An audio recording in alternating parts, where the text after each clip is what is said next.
কিছুদিন আগেই শোনা গেছিল স্টার জলসার আপকামিং ধারাবাহিকে নায়িকা হয়ে ফিরছেন সকলের প্রিয় রানী অর্থাৎ অভিকা মালাকার। তবে শেষ মুহূর্তে এটা কি হয়ে গেল অভিনেত্রীর সঙ্গে।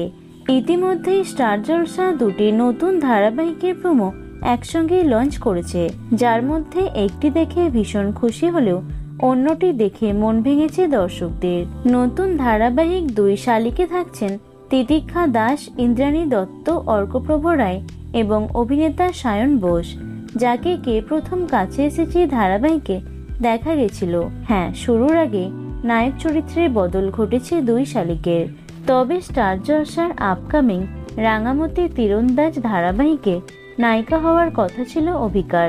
তবে শেষ মুহূর্তে কেন বাদ পড়লেন তিনি। রাঙামতি তীরন্দাজ ধারাবাহিকের গল্পে একজন আদিবাসী গ্রাম্য মেয়েকে প্রয়োজন ছিল। গুঞ্জন বলছে অভিকার লুকটি হয়তো সেভাবে ফুটে ওঠেনি, যার কারণে শেষ মুহূর্তে বাদ দেওয়া হয়েছে তাকে। এ বিষয়ে জানতে আনন্দবাজার অনলাইনের তরফে এক সাক্ষাৎকারে প্রশ্ন করা হয় অভিকাকে। তিনি নিজেই বলেন, নতুন সিরিয়ালটি গ্রাম বাংলার একজন তীরন্দাজকে নিয়ে। সেই চরিত্রের চলন বলন সবই আলাদা।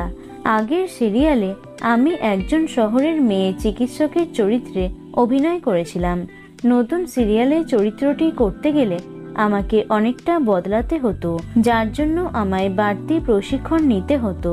এই কারণে আমি পিছিয়ে গেছি। প্রসঙ্গত, অভিকার পরিবর্তে যাকে ধারাবাহিকের নায়িকা চরিত্রে দেখা যাবে তিনি হলেন নবাগতা অভিনেত্রী মনীষা মণ্ডল। তিনি পেশায় একজন মডেল ছিলেন। এই ধারাবাহিকটির মাধ্যমে প্রথমবার ছোট পর্দায় পা রাখতে চলেছেন তিনি। তো বন্ধুরা, রাঙামতি তীরন্দাজের নায়িকাকে তোমাদের কেমন লাগলো অবশ্যই কমেন্টে জানিও।